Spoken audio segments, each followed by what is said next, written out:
Hey friends, recently I found myself involved in a project, one that required some research to discover the right part for the project.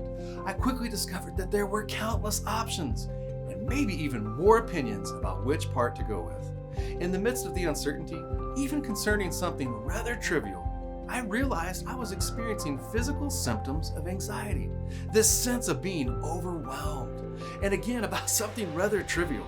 At one point I looked up and saw I had accumulated 108 open tabs on my phone's internet browser. If this can be true of something rather insignificant, you better believe it can become true in the more important areas of our lives.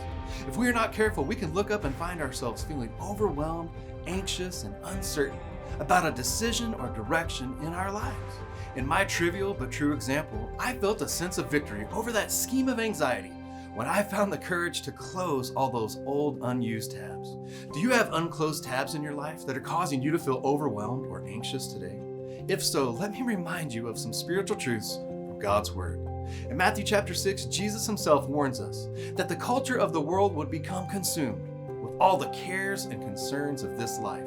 In verse 27, he asks us, can any one of you by worrying add a single hour to your life? And the answer is obviously no. Speaking of how perfectly and completely God cares for his creation, Jesus continued in verse 30 with a statement and another question, saying, if this is how God clothes the grass of the field, which are here today and tomorrow are thrown into the furnace, will he not much more clothe you? And the answer is obviously yes. He closes this lesson with an instruction in verse 34, one that is easier said than done. He says, don't worry about tomorrow, for tomorrow will bring its own worries. So if you are carrying around anxiety, feeling overwhelmed by uncertainty, I pray that today you would be reminded about how much God cares for you and will provide for every one of those areas as you seek him and keep him first. Be encouraged to do what 1 Peter 5 calls us to do, to cast all of our anxieties on Jesus because he cares for you.